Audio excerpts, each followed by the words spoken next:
Ahoj děti, tohle jsou Žanet a Iduška. Spolu se naučíme nové povely. Pojďte trénovat s námi. Dnes se naučíme povel oběhni.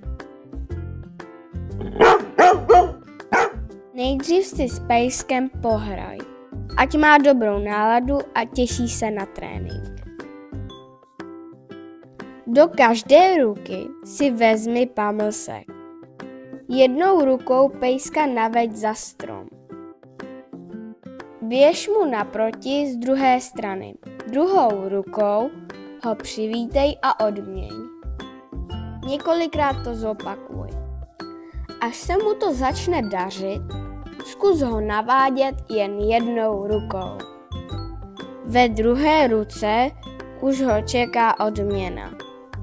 Když už ví, co má dělat, můžeš přidat povel oběhni. A pak už si spolu jen užívejte. Obíhat může třeba strom, židli nebo kužel. Je to zábava.